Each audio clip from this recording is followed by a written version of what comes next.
A pandemia do coronavírus desatou uma série de dilemas, incertezas e efeitos colaterais na nossa sociedade. Um dos mais sensíveis nestes tempos de flexibilização da quarentena é a volta às aulas presenciais e a reabertura das escolas. A situação muda entre cidades e estados, mas ao que tudo indica está cada vez mais próxima essa retomada, que já até aconteceu lá fora do país. De um lado, os pais e cuidadores ficam angustiados com o impacto no aprendizado e as limitações das aulas à distância. Do outro, a aflição vem do medo do contágio e da transmissão do vírus, seja entre as crianças, seja para a família. Como é que a gente lida com tudo isso? Para esclarecer, orientar e discutir essa história, eu tenho o prazer de contar aqui com a educadora e socióloga Neca Setúbal, presidente do Conselho da Fundação TID Setúbal, e o infectologista pediátrico Marco Aurélio Safadi, do Hospital Infantil Sabará e da Faculdade de Medicina da Santa Casa de São Paulo. Professora Neca, como vai? Olá, muito bem, obrigada por estar aqui hoje nessa conversa. Tudo bem, doutor Marco? Tudo bem, um prazer estar aqui com vocês e muito obrigado pelo convite. Eu sou Diogo Sponchiato, jornalista de Veja Saúde, e agradeço pela presença de ambos vocês nesse episódio do Detetives da Saúde, que tem o apoio do Hospital Infantil Sabará e do Instituto Pense.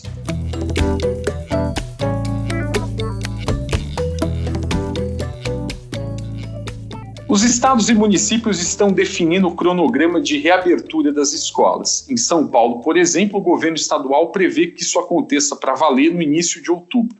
Ao mesmo tempo, alguns estabelecimentos privados já até voltaram. Uma das questões mais discutidas nesse meio tempo é o risco de as crianças pegarem o vírus, ficarem doentes ou mesmo transmitirem. Tem um estudo britânico recém-publicado que diz que lá na Inglaterra, pelo menos, que fez uma testagem massiva, só 1% das crianças acabou testando positivo para o coronavírus, e esse estudo sugere que elas não são elos importantes na cadeia de transmissão.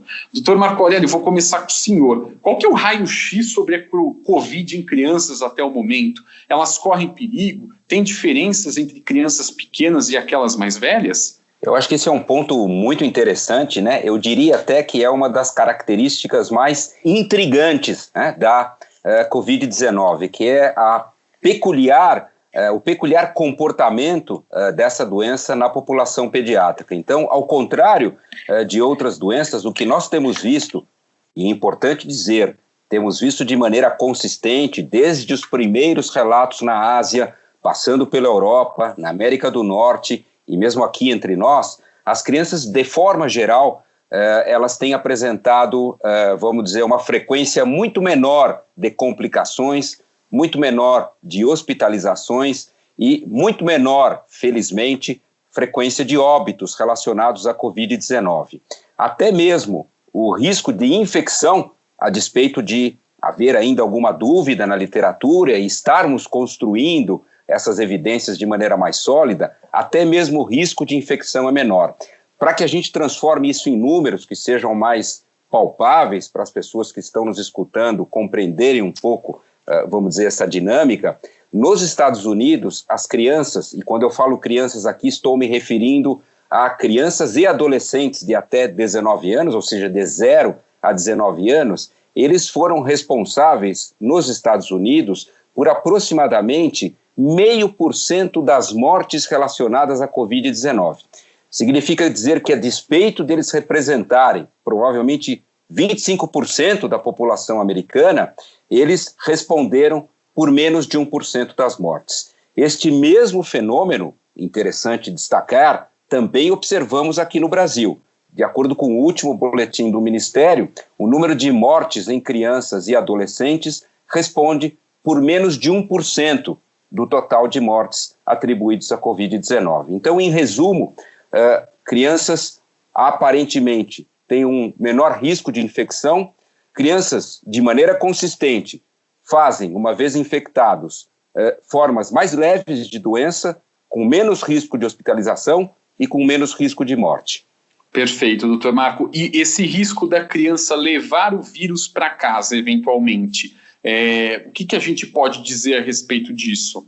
Esse é um dos temas, vamos dizer, mais em discussão no momento e de opiniões, vamos dizer, diversas, e, infelizmente, ainda com algumas incertezas. A maioria dos estudos tem sugerido que as crianças têm um papel menos relevante na transmissão do vírus na comunidade. E eu vou tomar liberdade de usar uma outra doença como exemplo para que ilustre isso de uma maneira mais clara. Estou me referindo à influenza, à gripe. As crianças são sabidamente um grupo muito importante na transmissão do vírus influenza na comunidade. São importantes vetores de transmissão. Respondem de maneira muito importante, vamos dizer, pela transmissão e pela infecção da comunidade. À luz das evidências atuais, as crianças para a Covid-19 parecem representar um grupo menos relevante na transmissão. Até o momento, os adultos jovens têm sido identificados como os grupos mais relevantes de transmissão. Entretanto, eu destaco que, a despeito da maioria dos estudos sugerirem isso, ainda há, vamos dizer, uma lacuna no conhecimento, porque muito do que foi identificado num cenário em que as crianças estavam em casa, afastadas das escolas e, vamos dizer, talvez tenha sido o grupo que mais cumpriu, vamos dizer assim, as medidas de isolamento e a quarentena. Então é importante que a gente confirme essas evidências, uma vez que haja um retorno às escolas e a gente tenha, de fato, evidências concretas que confirmem esses achados preliminares que mostram que as crianças, e aí eu me refiro àquelas menores de 10 anos de idade, né, que provavelmente desempenham um papel menor na transmissão. Entretanto, eu não quero dizer com isso que não transmitam, mas que parecem desempenhar um papel menor na transmissão, como eu disse, à luz das evidências atuais. Professora Neca, nessa discussão da volta às aulas, né, e do próprio impacto da quarentena no aprendizado dessas crianças, o que mais deixa a senhora preocupada?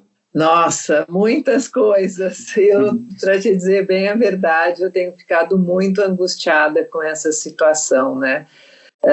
E diante das incertezas, o que me angustia, especialmente, é ver as crianças das escolas, especialmente as crianças mais pobres, de regiões periféricas, de favelas, onde esse aprendizado já era um aprendizado mais precário, elas estarem sem praticamente nenhuma modalidade de ensino, né? A gente tem os dados mostrando que mais de 25% a 30%, depende da região, a 50% dessas regiões, as crianças e os jovens não estão acessando esse ensino remoto. É muito difícil para as mães, as crianças numa situação mais precária, elas têm habitações muito pequenas, com várias pessoas, quer dizer, não tem espaço, não tem internet boa, não tem suficiente equipamentos, né? Tem um celular na família, para a família toda. Então, o que mais me angustia é pensar que essas crianças já têm uma desigualdade tão grande. E agora as desigualdades educacionais já aumentaram enormemente. A pandemia ela escancarou esse problema da desigualdade em vários contextos aqui no Brasil, né? E assim, até nessa questão do déficit de aprendizado que essas crianças vêm tendo, como que a senhora avalia? Isso pode ter repercussão no curto e no longo prazo em relação às oportunidades de vida delas? Infelizmente, eu acho que é um impacto negativo muito grande. As pesquisas, especialmente americanas, né, mostram que já tem mais pesquisas já do próprio Covid e de outras situações das enchentes lá, enfim, nos Estados Unidos, mostram que mais de 2/3 das crianças que estão nas escolas públicas apresentam um déficit grande de aprendizagem em função do fechamento das escolas, né? Então, eu acho que esse impacto já está dado, infelizmente, e acho que tem um impacto negativo para todas as crianças, independente de classe social, de local onde mora, né? Tem impactos emocionais, impactos de socialização. Então, claro que todas as crianças e jovens, assim como todos nós, sofremos vários impactos e dificuldades. Mas tudo isso se potencializa negativamente para essas crianças que já têm uma defasagem de aprendizagem, que não tiveram condições de acessar a internet de uma forma regular e que não têm diferentes oportunidades que as crianças de classe média podem estar tendo, embora não estejam na escola, de ter diferentes oportunidades educacionais no sentido mais amplo, de culturais, pela internet, pela televisão, Netflix, enfim, outras várias, múltiplas oportunidades que as crianças de classe média têm acesso e que essas crianças que estão em áreas de maior vulnerabilidade não têm. Então, eu acho que esse prejuízo já ficou. Ele, claro, depois você pode ir com o tempo, ir atrás, pode, mas eu acho que já ficou e me preocupa muito também, não só a aprendizagem, como o vínculo dessas crianças com as escolas, especialmente os jovens, meninos de ensino médio que já estavam tendo uma grande evasão da escola. Eu acho que essa quebra de vínculo quase que é fatal, então preocupa demais isso. Para além da violência doméstica, que é outro tema também, né? Tem vários pontos, né, professora? E aí, até trazendo tudo isso que a senhora comentou, esse impacto social, o impacto educacional, o impacto de saúde mental, e aí confrontando isso com o cenário epidemiológico, né? A gente ainda vive no Brasil uma situação em que a pandemia não está controlada, né? Eu queria ouvir de vocês dois qual que é a opinião em relação a esse voltar às aulas presenciais. Isso já seria possível quando a gente confronta esse cenário epidemiológico com todas essas, com todos esses desafios de ordem educacional e social? Eu só queria primeiro dizer que eu tenho total alinhamento com a opinião que a professora Neca colocou dos prejuízos e danos que me parecem inequívocos da interrupção das aulas, né? E você tocou no aspecto da desigualdade social, e isso me fez, vamos dizer, lembrar que a desigualdade social talvez tenha um fenômeno comum à Covid-19 e à interrupção às aulas. Da mesma forma que a professora Neca destacou que a desigualdade social ela é muito injusta para já sofrida, né, classe social que a gente tem no nosso país, que vive essas desigualdades, da mesma forma isso foi observado em relação ao impacto da doença. Então, os números, e não são exclusivos do Brasil, esses números se repetem nos Estados Unidos e em outros locais, mostram claramente que a população menos favorecida é a que mais adoece, é a que tem maiores taxas de letalidade, maior risco de hospitalização e consequências, vamos dizer, dessa doença. Então, elas caminham muito em paralelo nesse sentido. Então, essa me parece ser uma discussão muito importante, relevante, talvez a mais importante desse momento. Mas tentando responder de maneira muito objetiva a tua pergunta de qual seria o cenário epidemiológico, a gente tem que se valer da experiência que já houve, vamos dizer, em outros locais. Então, a gente tem, entre aspas, né, a sorte de ter tido a circulação do vírus posterior, por exemplo, ao que aconteceu na Europa. Então, muitas das lições desses países, claro, guardadas as devidas proporções e levando em conta que são situações muito díspares, né, do que acontece na Europa, do que acontece no nosso país, mas a experiência do retorno às aulas na Europa, que foi exitosa na grande maioria dos locais onde ela foi implementada, na Holanda, nos países nórdicos, vamos dizer, na França, até mesmo na Oceania, em parte da Ásia, a experiência foi exitosa do retorno às escolas, principalmente das crianças pequenas.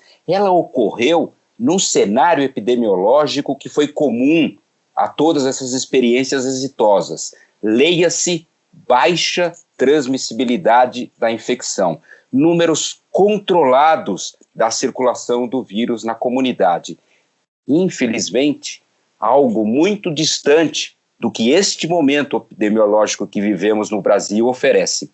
Talvez algumas poucas localidades onde já houve uma circulação substancial do vírus tenham atingido, vamos dizer, nesse momento, né, um cenário epidemiológico que permitiria considerar a possibilidade. Mas essa me parece uma condição sine qua non para o retorno às aulas e às atividades escolares. Eu estou falando de termos uma situação epidemiológica controlada, o que nós chamamos de baixa atividade da doença. Então, para que vocês tenham uma ideia em números, né, porque os números expressam isso de maneira muito clara, teríamos que ter algo em torno de um caso para cada 100 mil indivíduos, né? Isso é considerado uma taxa de baixa transmissibilidade e é o cenário que praticamente todos esses países viveram quando decidiram retornar às aulas, algo muito diferente, infelizmente, do que nosso país registra, que ainda é dezenas ou até centenas de vezes superior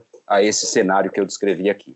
Eu, pegando carona, né, sempre falo que a saúde é que tem que ter a primeira palavra e responder. Então, como o Dr. Marco falou, os exemplos fora, nós temos bastante clareza do que funciona e o que não funciona, né? E acho que no Brasil, Manaus é um lugar que as escolas voltaram, as escolas públicas e privadas. Então, parece que a transmissão está baixa. Eu acho que é um lugar para ser acompanhado e ver quais foram as consequências, né? Mas eu acho que, sem dúvida, ouvindo a saúde, ouvindo qual é a recomendação que os especialistas de saúde estão fazendo para cada localidade. Então, o que me parece, eu sempre fico com essa questão, que não sei se dá para pensar, e é aí que está, eu não sou da saúde, não sei se dá para pensar, por exemplo, o estado de São Paulo inteiro na mesma abertura, quando a gente vê que as diferentes cidades e regiões estão em diferentes estágios. Mesmo, não sei, então não sei se não seria o caso, levando em conta exatamente o que o Dr. Marco falou, que é o nível de transmissibilidade baixo, né, no nível que é considerado possível de volta às aulas, se isso a gente não teria que ver região por região, né? Eu acho que eu fico com sempre essa questão quando eu vejo pensar o estado inteiro, ou, no caso que eu entendo, Manaus, não é a Amazônia inteira, porque a Amazônia está com vários problemas, mas é a cidade de Manaus. Nem sei se está certo ou se não está, só que as escolas abriram, voltaram lá e precisa acompanhar. E o último ponto que eu gostaria de falar é que eu acho que quando abrir, tem que abrir as públicas e as privadas. Me parece muito, eu fico muito incomodada de pensar de abrir só as escolas privadas e não abrir escolas públicas como os sindicatos das escolas privadas estão fazendo. Então, eu acho que já existem as desigualdades, elas se acentuam mais ainda. Até na reabertura, né, professor? Até na reabertura, exato. Quer dizer, não pode, a gente tem que ter... É a mesma, a lei vale para as públicas e para as privadas, quando puder voltar, né? Então, só para agregar um comentário aqui, se você me permitir, eu estou totalmente de acordo, acho que até externei essa opinião recentemente a um secretário de Educação que nos procurou, dizendo que a decisão ela tem que ser regional, né? Especialmente num país continental como o nosso, e que talvez o estado de São Paulo seja um exemplo claro dessa situação tão diversa que a gente pode vivenciar, mesmo no mesmo estado como é o estado de São Paulo, onde a situação é muito diversa. Então, de fato, as decisões têm que ser, vamos dizer, regionalizadas, e Manaus vai ser sim um bom, vamos dizer, um bom campo de experiência porque lá a doença circulou, infelizmente, com muita intensidade, né? E eles atingiram um número grande de infectados e aparentemente o número, vamos dizer, de casos novos tem sido baixo, né? Não que eles estejam isentos do risco de recirculação, a doença vai continuar ocorrendo, é o que a gente espera, mas em níveis, vamos dizer, controláveis. Perfeito. Olha, a gente tem aqui o médico e a educadora, né, concordando nessa regionalização, né, da reabertura e dos protocolos, né? E, bom, não é um E nós desafio. não combinamos, viu? E não combinaram. Estou de testemunha Não aqui. foi combinado mesmo. Pois é. Então a gente vê que são dois campos do conhecimento, né, mostrando o caminho. Eu espero que os cidadãos e os governantes nos ouçam aqui, ouçam esses conselhos. Bom, não é um desafio pequeno, nós vamos entender no segundo bloco os cuidados particulares nessa retomada das aulas.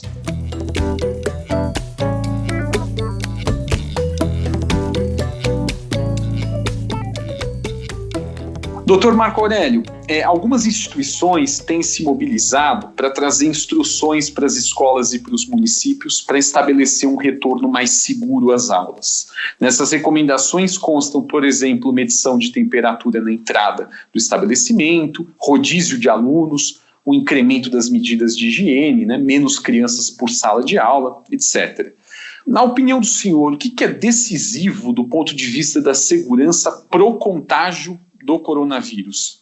Há inúmeras medidas que estão sendo, vamos dizer, implementadas e colocadas em prova, né? E mais uma vez a gente vai poder se valer dessa experiência. Então, um ponto crucial é nos lembrarmos qual é o principal mecanismo de transmissão desse vírus. Então, o que sabemos até o momento sugere que o principal mecanismo de transmissão é através das gotículas respiratórias, ou seja, ao tossir, ao falar, ao espirrar, aquele indivíduo que está infectado transmite o vírus ao seu redor, para aqueles que estão perto deles. Há também transmissão por objetos, quando você contamina a sua mão e a leva ao rosto. Há ainda uma forma que é mais desafiadora no que diz respeito a instalar e implementar medidas de contenção de transmissão, que é o que chamamos de transmissão por aerossol, que nada mais é do que o risco de você adquirir o vírus de partículas que ficam, vamos dizer, suspensas no ar depois que alguém infectado passou por ali e disseminou essas partículas no ar. Então, levando em conta, vamos dizer, essas lições aprendidas, eu creio que um retorno seguro deve sugerir, na medida do possível, né, ambientes ventilados. Então essa é uma recomendação que tenho sugerido de forma consistente, que na medida do possível as salas sejam salas de portas abertas, janelas abertas, né? Claro, sempre depende do clima, mas na medida do possível isso deva ser estimulado. A triagem de temperatura, ela é, vamos dizer, um instrumento a mais de segurança, mas eu, particularmente, isso é uma opinião minha, eu acho que ela é um instrumento pouco eficiente para a detecção daqueles que estão infectados, né? Porque depende de a criança estar naquele exato momento, né, com febre, para que você identifique. E se instalado, não pode gerar filas, aglomerações, etc. Temos que restringir o acesso, vamos dizer, dos adultos ao ambiente escolar. Só aqueles que de fato tiverem necessidade de estar lá dentro devem estar nas escolas. Uma orientação aos pais para que na presença de sintomas, que sejam sintomas associados à Covid-19, presentes ou na criança ou em alguém que coabita aquele domicílio, isso seja colocado para a escola, porque isso pode sugerir que aquela criança esteja ou infectada ou em contato com alguém infectado e, portanto, não deva frequentar a escola. O uso das máscaras, que é uma das experiências, vamos dizer, mais emblemáticas dessa pandemia, né, deve ser estimulada na medida do possível, e claro, a gente tem que reconhecer que a gente está falando em crianças. Eu sou pediatra, a gente sabe que o uso das máscaras ele vai representar um desafio em alguns grupos etários. A Academia Americana de Pediatria, a própria Sociedade Brasileira de Pediatria, por exemplo, abaixo de 2 anos, por razões óbvias, não sugerem o uso das máscaras. Então, a gente tem, vamos dizer, uma série de medidas a serem implementadas que minimizam o risco. que diminuem o risco, mas em hipótese alguma significa que elas vão impedir que haja, vamos dizer, um determinado risco. Eu tenho um último ponto que eu considero crucial, e aqui vai um comentário importante que eu tenho a impressão que foi talvez um dos calcanhares de Aquiles da contenção dessa pandemia aqui no nosso país, principalmente numa fase inicial, que é a disponibilidade de testes. Então, é muito importante que a gente tenha, uma vez que haja o retorno das escolas, a possibilidade de testar aqueles indivíduos ou aquelas crianças que estiverem com suspeita da infecção, para que você possa identificar esses casos, rastrear os seus contatos e implementar medidas de contenção efetivas que possam mitigar, vamos dizer, a ocorrência de casos de uma forma rápida e oportuna. Perfeito. Professora Neca, a senhora até comentou no primeiro bloco, né, a visão de as escolas públicas e privadas voltarem juntas, né, até para se minimizar, né, essa desigualdade que a gente já vê tão forte aí no nosso país. Como que a senhora avalia a capacidade, né, dos estabelecimentos públicos também conseguirem aderir a essas regras de prevenção, algumas delas até enumeradas aqui pelo Dr. Marco Aurélio? Então, eu acho que esse é um ponto muito importante também que nós temos que levar em conta, né? E muitos dos professores que eu tenho ouvido em lives, em grupos, diferentes grupos e professores de diferentes estados brasileiros têm apontado essa questão como uma barreira da volta às aulas com segurança. Acho que os estados e os municípios vão precisar garantir essa segurança com esses protocolos básicos que o Dr. Marco Aurélio apresentou aqui e que são os protocolos básicos dos países da Europa, da Ásia e dos Estados Unidos que reabriram suas escolas. Então, nós acho que só podemos reabrir as escolas com a garantia desses protocolos. Então, este é um ponto bastante sensível. Os professores têm se mobilizado, ameaçado greve. Aqui em São Paulo, os nossos dirigentes estão afirmando que quando houver garantias de saúde em termos de transmissibilidade baixa, as escolas terão condições de reabrir. Isto no estado de São Paulo. Obviamente que eu não sei verificar se realmente todas terão, mas certamente se nós levarmos em conta o Brasil, o país como um todo, muitos lugares, muitos municípios mais pobres não terão condições. E vamos lembrar que as escolas, elas são estaduais e municipais. Na região Nordeste, a maioria das escolas, especialmente de educação infantil e educação fundamental, a maioria é de responsabilidade das prefeituras. Então, a maioria dos estados, a responsabilidade está apenas no ensino médio. Então, é uma questão muito séria, de muita responsabilidade das escolas, daí a dificuldade, né, de realmente fazer essa reabertura, porque precisa ter as condições necessárias de segurança de saúde, né? Agora, isso vai variar muito, então nós vamos ter de novo diferentes situações. Aqui no estado de São Paulo, se não me engano, São Caetano e Santo André já declararam que não vão voltar aos municípios, né? Não vão reabrir as escolas. E aí eu acho que nós vamos ver umas situações muito diferentes em termos de Brasil. Se já em São Paulo nós já estamos vendo isso, né? Em termos de Brasil, certamente as situações vão variar bastante, né? Agora, eu acho que para além das questões todas que foram levantadas pelo Dr. Marco Aurélio, né? Eu acho que é muito importante também nesse rodízio das crianças, né, na volta à escola, acho que tem falado muito a importância da escola não voltar com todos os seus alunos ao mesmo tempo, para evitar aglomeração, tudo isso. Então, essa limitação do número de alunos e de talvez conseguir dividir esses alunos em grupos fixos, né? Porque aí você tem um maior controle. Aqueles são sempre o mesmo grupo menor de uma classe que se reúne e você tem um controle maior com menor número de professores. Eu acho que assim, a situação é bem complexa, não é fácil para uma escola se reestruturar desta forma, especialmente uma escola pública, que você está falando de uma rede pública, né? Então as orientações não é para uma ou duas escolas, é para um número enorme de escolas, especialmente no estado de São Paulo, por exemplo.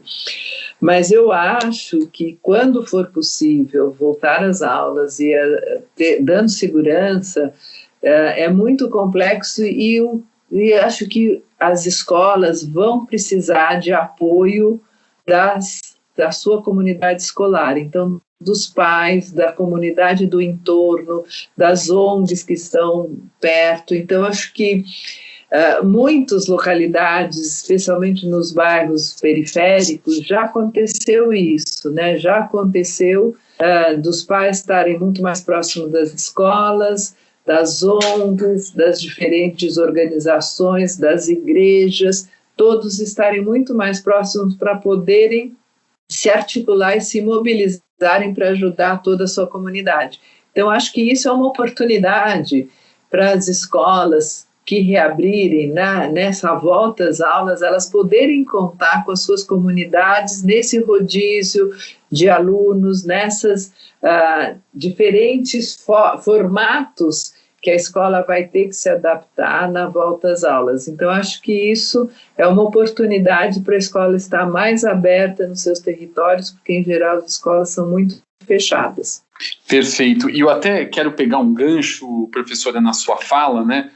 Quando a senhora comenta sobre essa história do rodízio de alunos, de a gente fatiar por grupos, né? Tem alguns protocolos que falam em priorizar crianças mais velhas, pelo impacto que elas tiveram no aprendizado, né? Outros falam em priorizar as crianças cujos pais têm que trabalhar ou estão em situação mais vulnerável. Lá fora tem até lugar que falou em começar pelos mais novos, porque eles correriam menos riscos com o vírus de transmitir. Sim. Eu queria ouvir da senhora e depois do Dr. Marco Aurélio se já há um consenso de qual seria o melhor caminho para essa retomada.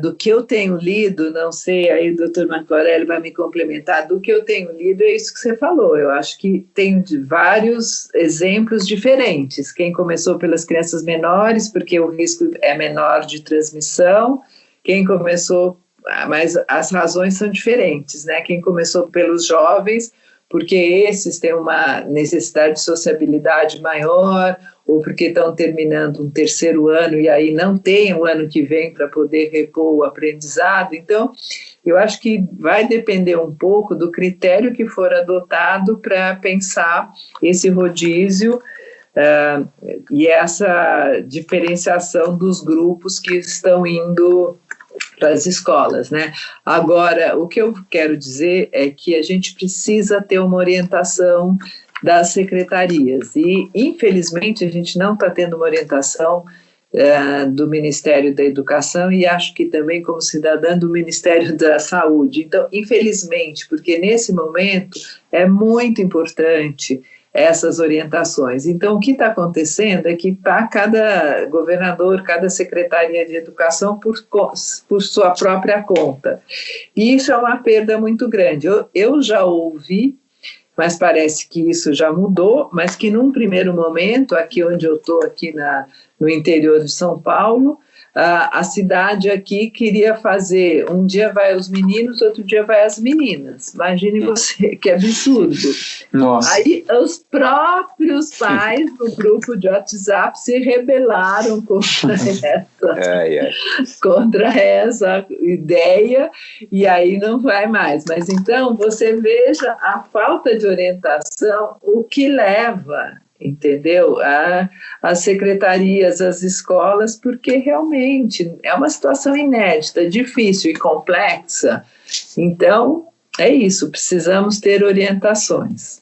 Eu penso de forma parecida, eu acho que 2 aspectos a gente deve levar em conta e não deve esquecê-los na hora de decidir qual o grupo etário inicia antes. Não é? Primeiro, é levar em conta exatamente esses aspectos da transmissão. Então, como eu disse na fala inicial, a despeito de ainda estarmos, vamos dizer, conhecendo de forma mais precisa essa dinâmica da transmissão do vírus, aparentemente as crianças pequenas parecem desempenhar um menor papel no que diz respeito à transmissibilidade. Então esse seria vamos dizer, um driver de sugerir que a gente começasse pelos menores. Há um outro aspecto que é as crianças mais velhas, as crianças maiores, além de, vamos dizer, terem uma maior importância na transmissibilidade, me parecem ser crianças que estão, vamos dizer, com mais possibilidade, pelo menos em nível, vamos dizer, onde esses recursos existem, de estarem aptos ao ensino online, do ponto de vista de conseguirem interagir com as mídias, etc. As crianças pequenas, obviamente, têm uma muito maior dificuldade, né? Então, creio que o prejuízo cognitivo que a interrupção das escolas traz para essas crianças menores, ele é também tremendo, né? Então, eu acho que essas evidências sugerem, e a experiência da Europa foi exatamente essa, a maioria dos países optou dessa forma, pelo início das escolas elementares, na Holanda foi assim, em diversos outros países foi assim, a Suécia, né, que nunca fechou as escolas, ela nunca fechou as escolas elementares, as escolas dos mais velhos, etc., houve durante um período breve, mas houve interrupção. Então, em resumo, creio, minha opinião, que deveríamos começar pelos mais novos. Eu acho que essa explicação é totalmente correta e, assim, enfim, eu fico com muita dúvida, embora eu acho que se tivesse que responder, assim, qual é a prioridade para que faixa etária, eu concordo com o doutor Marco Aurélio. Por outro lado, só para deixar como a situação não é tão simples, óbvio, ninguém está falando que ela é simples, o que me preocupa muito são os jovens, adolescentes, como eu falei já antes, que já estavam saindo da escola, especialmente os meninos, e que têm maior dificuldade de estar dentro das escolas. Então, assim, essa quebra do vínculo e eles não voltarem, ainda assim, para mim me preocupa muito, porque aí é uma grande gatilho para eles saírem fora da escola mesmo, sabe? Não terminarem o ensino médio. E as meninas dessa idade também, porque elas querem ir para a escola. E neste momento tem várias pesquisas mostrando que elas estão esgotadas, porque elas estão cuidando da casa, dos irmãos, de tudo, muitas delas, porque os pais ou a mãe, né, está trabalhando ou tem que trabalhar, ou enfim. Então, elas também estão esgotadas de estarem dentro de casa. Em suma, não é nada... Não é fácil. Nada é fácil. Não é fácil, nada é fácil. Eu só falo para vocês, vou dizer, como eu fico muito angustiada com a minha história toda de educadora, eu só penso todos os dias, que bom que não sou eu que tenho que decidir, porque eu não saberia, é muito difícil. Muito. É verdade. E lembrando também daqueles grupos mais vulneráveis, né? A gente não tocou nesse assunto, mas obviamente a gente tem que ter no nosso radar que qualquer medida de retorno deve, vamos dizer, levar em conta uma possibilidade de preservar aqueles que pertençam a grupos de maior vulnerabilidade de risco, crianças que estejam tratando um câncer, crianças que tenham patologias de base que as façam de maior risco, enfim, né? A gente não pode também esquecer disso, né? Crianças e o staff, não só os professores, acho que todo o staff da escola. O staff todo, sem dúvida. Exato, todo sem dúvida. Perfeito. Eu até aproveito que a gente está falando aqui de cuidados e acredito que o doutor Marco Aurélio e a professora Neca vão concordar e fazer também aqui um apelo para que os pais prestem atenção para a vacinação contra as outras doenças, né? A gente está alcançando alguns índices bastante preocupantes, isso é tema para um outro podcast, claro, mas a gente faz esse apelo aí, não tem só coronavírus circulando por aí, tem outras doenças infecciosas. Então fiquem atentos à vacinação infantil, não é? adorei essa sua intervenção, né? Eu sou pediatra e infectologista e tenho uma ligação da minha vida acadêmica de mais de 30 anos, né, com a imunização. Então, se há algo que me preocupa nesse momento é a queda das coberturas vacinais que nós estamos vivenciando. Que é importante dizer, já vinham ocorrendo de maneira, vamos dizer, muito preocupante e que se exacerbaram, né, durante a pandemia por razões óbvias. Então, a gente diminuiu a cobertura para sarampo, para coqueluche, para meningite, para pneumonia, para diarreia por rotavírus, doenças que provavelmente para a população pediátrica talvez representem um risco até mesmo maior do que a própria Covid-19. Então, não poderia deixar aqui de destacar como mensagem importante para as mães que nos escutam, para os pais que nos escutam, de resgatar nesse momento a cobertura vacinal das crianças, né, de olhar a carteira e não negligenciar em relação às vacinas que são necessárias, principalmente porque o retorno às aulas vai fazer com que algumas doenças infecciosas encontrem, vamos dizer, facilidade na sua transmissão. Vivemos ainda, né, o rescaldo aí do surto de sarampo, que começou há 2 anos atrás, ainda há casos de sarampo aqui no nosso país e diversas outras doenças que me preocupam. Então, essa sua lembrança foi perfeita, pontual e oportuna, e essa é uma mensagem que tem que ficar muito clara para quem nos escuta. Tá dado o recado aí, doutor Marco Aurélio. Bom, a gente falou dos cuidados de algumas propostas para a volta às aulas. No próximo bloco a gente vai discutir o impacto da pandemia no aprendizado e como correr atrás dos prejuízos.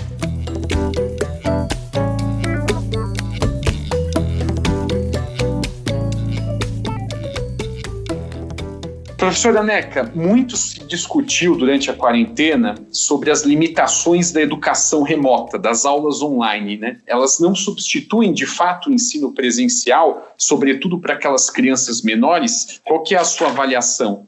Bom, com certeza, acho que a gente começou já a falar um pouco sobre isso durante o programa. O ensino remoto, ele, especialmente para as crianças pequenas, ele tem uma dificuldade adicional muito grande, né? Uma criança pequena conseguir ficar numa tela, prestar atenção, então isso é muito difícil. E também para os maiores não é simples. Eu vi várias mães de classe média, média alta, eu vejo minha filha com os meus netos, minha nora, porque aí especialmente sobrecarregou as mulheres novamente, né? A pandemia, as mulheres passaram a ter uma nova função para a qual elas não estavam preparadas, que era ser professoras, generalizando, né? Que ficou para as mães. Talvez alguns pais também tenham ajudado, mas de forma geral o relato é sempre das mães. Então, mesmo para aquelas mães de classe média, com espaço na casa, com vários equipamentos, cada criança com seu equipamento, o relato dessas mães é que foi muito difícil fazer essas crianças prestarem atenção, acompanharem, e vou dizer uma coisa, para as próprias mães explicarem para as crianças muito dos conteúdos das crianças mais velhas, né?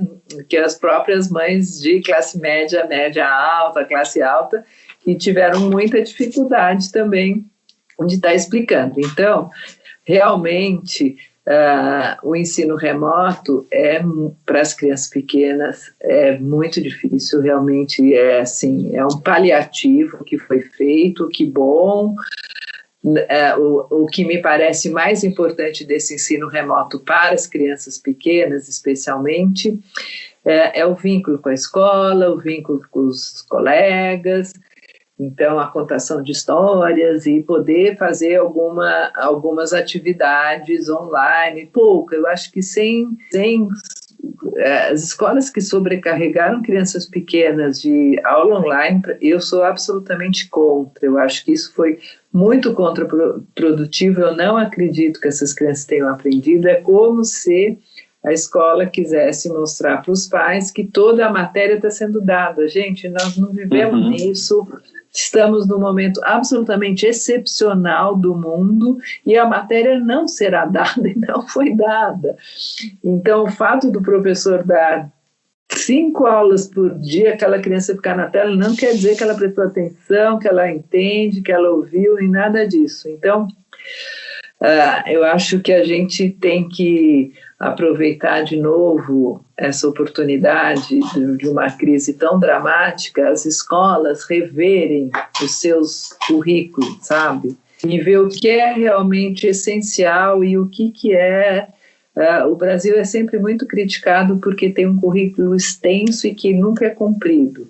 Então, acho que nós temos uma oportunidade de olhar o nosso currículo e ver o que realmente é fundamental, porque o mundo está mudando. Então, o que traz ferramentas e habilidades para aquelas crianças que possibilitem que elas vão poder depois entrar na internet, buscar esse conhecimento, fazer outros cursos ao longo da vida.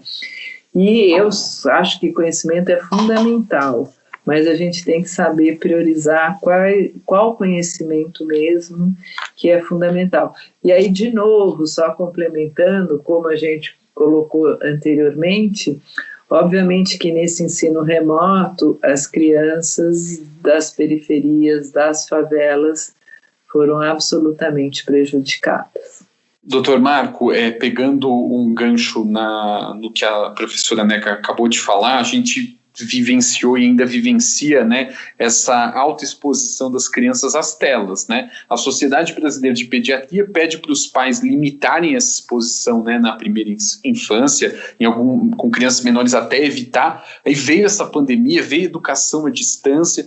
Como que o senhor avalia esse impacto do excesso de tela, no meio até dessa história de ter que educar por meio da tela, que está cheio de situações problemáticas, como a professora Neca colocou, no desenvolvimento das crianças? Esse é um tema que realmente preocupa, porque é difícil vislumbrar soluções em curto prazo que sejam de fato efetivas, né? Nós, como pediatras, e esse é um tema que não tem muita dúvida hoje, a restrição ao contato com essas telas e com essas mídias, ele deve ser enfatizado, especialmente nos primeiros 2 anos de vida, reconhecendo, né, em contrapartida, que o mundo mudou e que, evidentemente, isso faz parte, né, dessa, vamos dizer, dessa nova realidade que se apresenta. A vinda da pandemia, sem dúvida alguma, trouxe um contato muito próximo dessas mídias, e eu vou um pouco além, não só para as crianças, né? Eu acho que para todos nós. Eu acho que deve ser interessante a gente avaliar o impacto negativo, inclusive para nós adultos, né? Porque a gente tem ficado aí horas do nosso dia na frente de telas de computador, em lives, enfim, em atividades e reuniões virtuais, que evidentemente tem o seu aspecto positivo, no sentido de viabilizar, tanto para os adultos como para as crianças, né, algumas atividades, mas em contrapartida trazem prejuízos, afastam, né, a população daquelas atividades que são muito importantes que sejam, vamos dizer, exercidas. Então, vejo com muita preocupação e, sinceramente, não tenho, vamos dizer assim, uma solução mágica que resolva esse problema nesse momento. Eu acho que, na medida do possível, assim que pudermos resgatar, vamos dizer, parte do nosso dia a dia, esse é um tema que tem que voltar à tona e a gente enfatizar a necessidade, vamos dizer, de limitar, particularmente para as crianças, nos primeiros anos de vida, né, o contato com essas mídias digitais e com essas telas.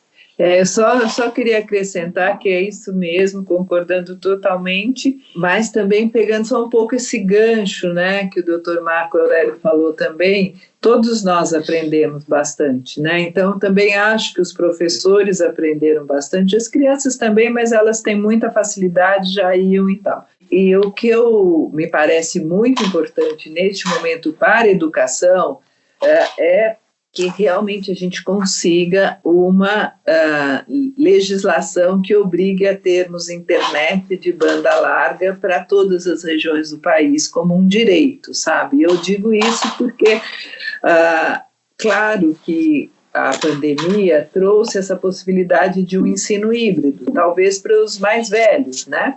Então, para os jovens de ensino médio, especialmente, poder isso, então, acho que esta possibilidade que se abriu de uma forma muito concreta e os professores que também tiveram que ter essa aprendizagem de tecnologia, né, de um dia para o outro, enfim, tudo isso, também escancarou todas as desigualdades, dentre elas dos diferentes níveis de Wi-Fi, né, da internet. Então, acho que poder ter um ensino híbrido em algumas situações e tal, faz com que a gente tenha que fazer uma pressão muito grande. Acho que tem legislação no Congresso nesse momento para essa banda larga em todas as regiões do país.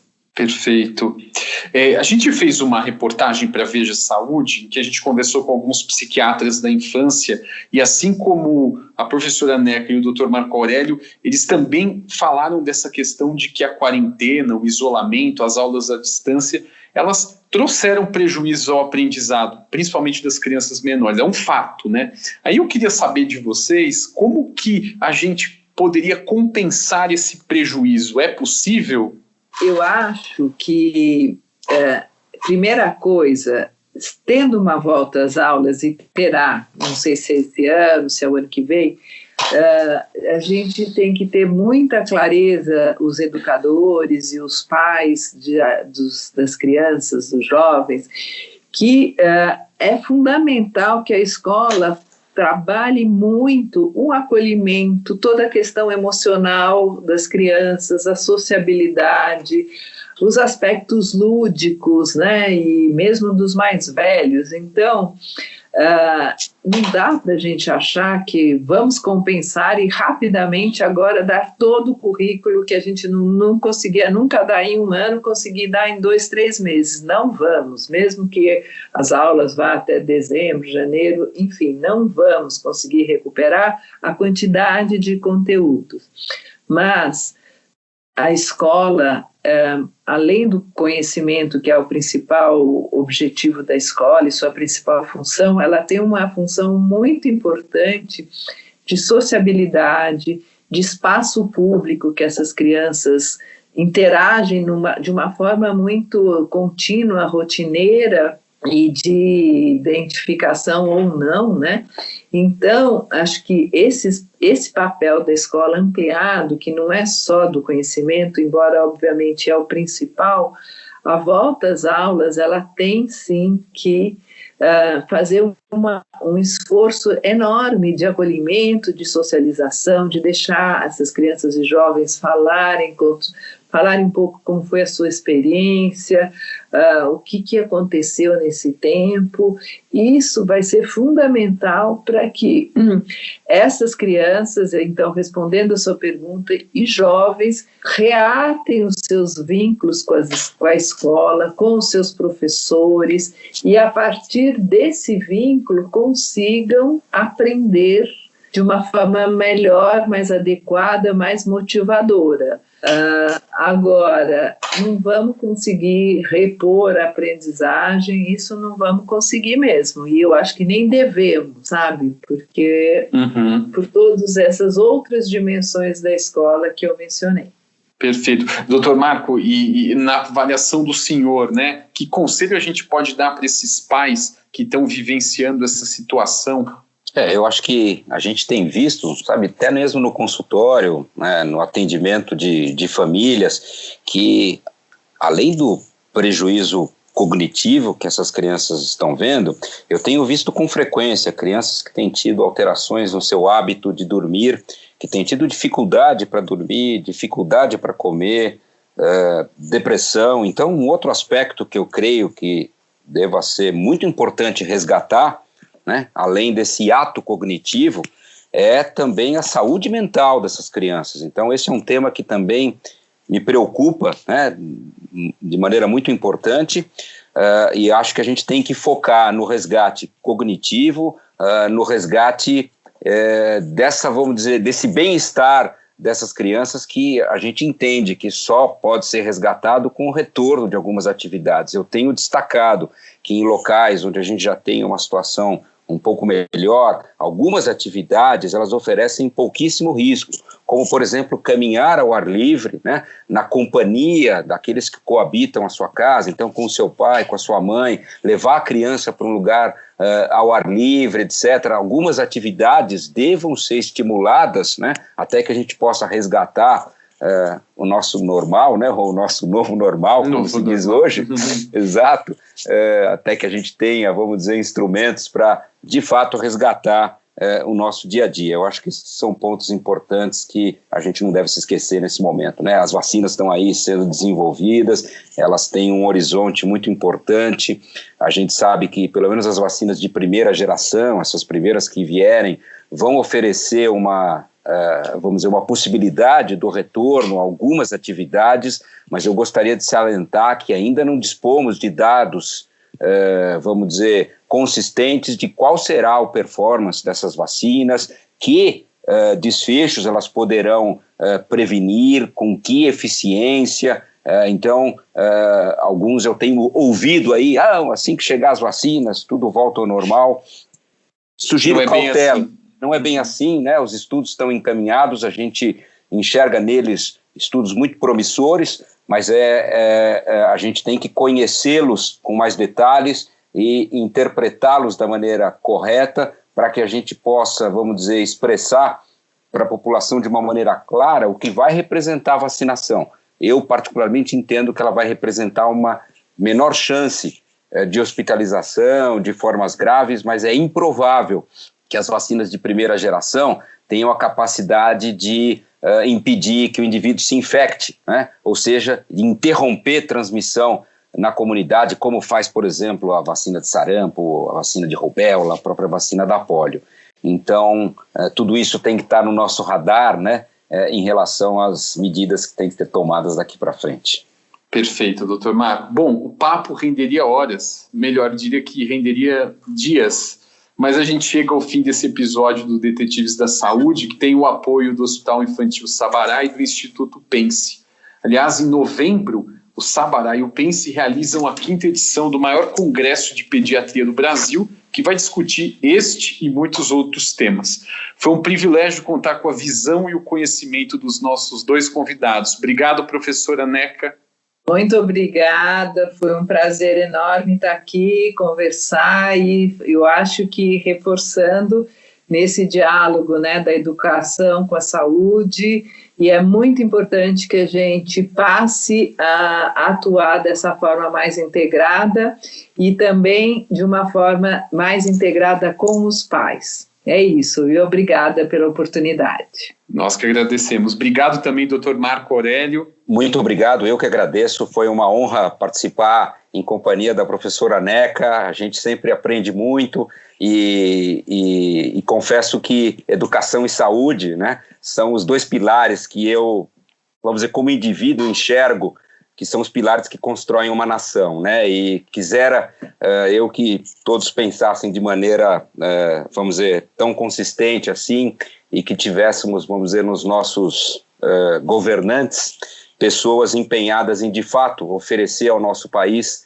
educação de qualidade e saúde minimamente importante. Eu acho que esse é um pouco do resumo do que a gente discutiu hoje. Muito obrigado pelo convite. Com certeza. Eu que agradeço e também agradeço ao Rafael Bertazzi, que está aqui nos bastidores comandando nossa mesa de som, e agradeço a vocês aí do outro lado pela audiência e pela atenção. Mandem suas ideias para o podcast pelas nossas redes ou pelo e-mail saude.abril@teleitor.com.br. Se cuidem e até uma próxima.